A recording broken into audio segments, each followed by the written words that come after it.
Friends, welcome to prime food recipes. ఈరోజు మనం చాలా సింపుల్గా మరియు చాలా టేస్టీగా ఉండే పితిక్ పప్పు కర్రీని ఇంట్లోనే ఎలా తయారు చేసుకోవాలో చూద్దాం.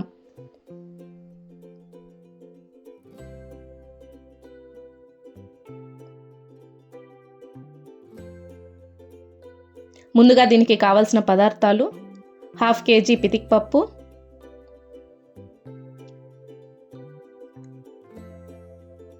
కొంచెం కొత్తిమీర, 15 వెల్లుల్లిపాయలు, 2 టమోటాలు, 2 ఉల్లగడ్డలు, 4 పచ్చిమిరపకాయలు, కొంచెం అల్లం, 4 లవంగాలు, కొంచెం చెక్క, కొంచెం సోంపు, 2 ఎర్రగడ్డలు,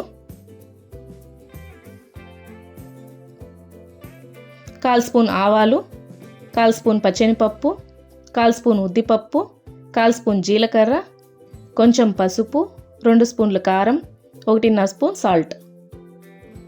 ముందుగా ఒక మిక్సీ జార్ తీసుకొని అందులోకి ఒక ఎర్రగడ్డ కట్ చేసి వేసుకోవాలి. తర్వాత 2 టమోటాలు,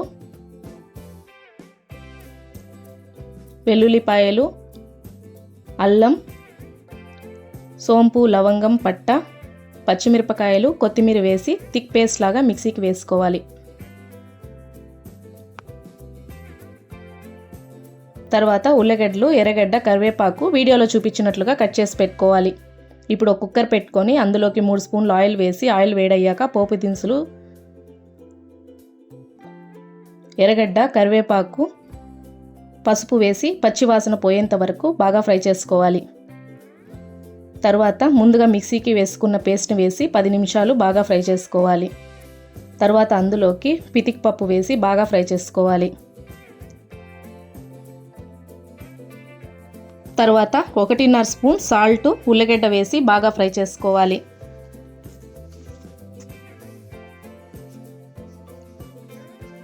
తర్వాత 2 స్పూన్లు కారం వేసి బాగా మిక్స్ చేసి అందులోకి 2 గ్లాసులు నీళ్లు పోసి కుక్కర్ మూత పెట్టి 3 విజిల్స్ వచ్చేంత వరకు ఉడకబెట్టుకోవాలి. ఉడికిన తర్వాత ఒక బౌల్లోకి తీసుకొని సర్వ్ చేసుకుంటే టేస్టీ పితిక్ పప్పు కర్రీ రెడీ. దీన్ని చపాతీ, రైస్, ముద్దతో తింటే చాలా బాగుంటుంది. వీడియో నచ్చితే లైక్, షేర్ అండ్ సబ్స్క్రైబ్ చేసుకోండి. ఇంకో రుచికరమైన రెసిపీతో మళ్ళీ కలుద్దాం. Thanks for watching.